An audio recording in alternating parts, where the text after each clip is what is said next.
This is Godongwana will this morning unpack some of the decisions and economic growth projections of the medium-term policy statement. This is at a breakfast with Rand Merchant Bank this morning. Now, the general response has been lukewarm. Observers say the speech was optimistic about economic growth of 2% after 2025. However, concerns remain about government's rising debt levels. Our business editor, Xolani Mbanjwa, is at the breakfast this morning. Xolani, good morning. This breakfast is the first of many similar engagements for Godongwana with the investment community in the coming weeks. What's the significance of it all?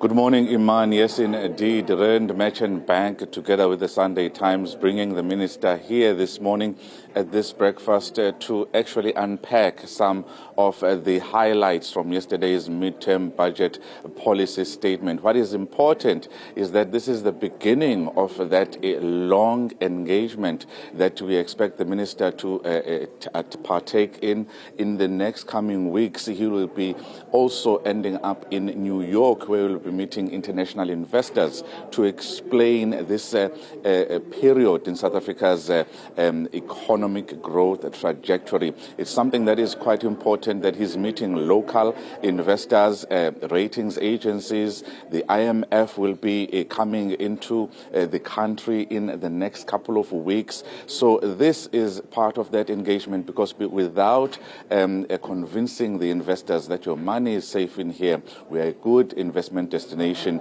there won't be any economic growth, there won't be any opportunity to actually make sure that we create the jobs that are actually needed. So this is quite an important engagement, and he's going to take a flurry of questions about what was a really brief speech yesterday.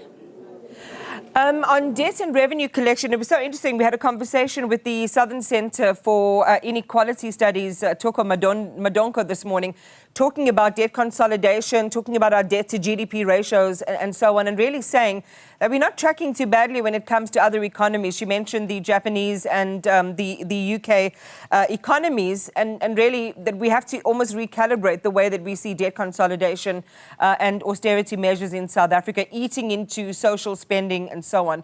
So this is a big talking point. I'm sure there'll be some hard questions to answer this morning on that.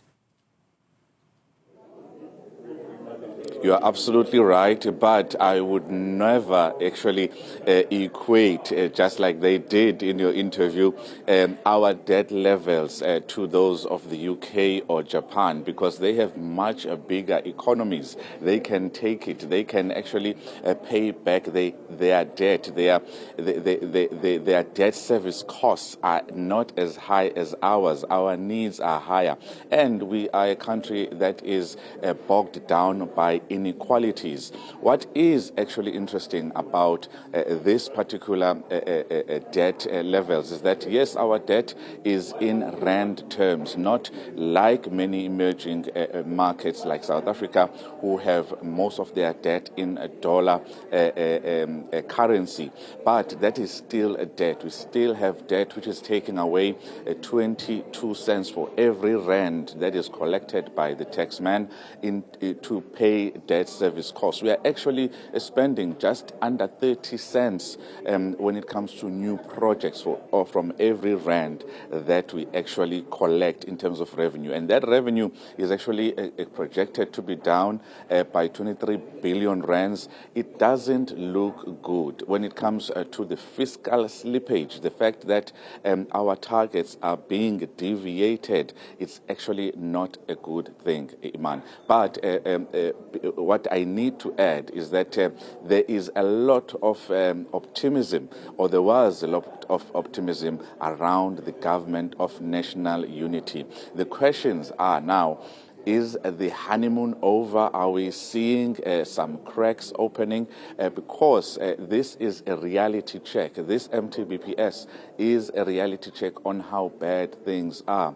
And what it says is that there are so many unanswered questions about what we are doing, about the high cost of living, what we are doing about a low economic growth, about what the country is doing, about high unemployment levels sitting at 33.5%. Yeah, I mean, that's an interesting other perspective, as you say, on, in Japan and the anatomy of those economies. I would love to see more debate on this because I think it's really educational for the public. Lots of issues to deal with, crumbling municipalities. We see, a litany of objections to the way that municipalities are running and especially collecting revenue. When we look at the Auditor General report, some of the other issues on the table, as well as how money will be appropriated to the provinces, departments and municipalities. And this is also an important feature, Konani. This is a very important feature, Iman. Just on that one, our municipalities, most of them, the majority of our municipalities, cannot collect enough to run their own affairs profitably and actually pay salaries and actually invest in roads and actually invest in things, in service delivery that is apportioned to local government. And we see this by the announcement that was made yesterday that 70 of them have since February this year been approved to have their debt, their actual ESCOM debt, to be paid by the National Treasury. That actually tells you that they cannot run their financial affairs. They are not in order. And we are seeing a crippling issue that's going to come in of water issues. Infrastructure is not being invested in or maintained. So our municipalities, which are actually the cog of a business, small businesses, they are in trouble. They are spending a lot of money on things that are actually not going to help the citizens, and their financial state is not in a good one. This includes metros such as the city of Tshwane. So it's actual municipalities where we need to look at now to say, how do we get their house in order? Well, Mbanjwa, thank you very much.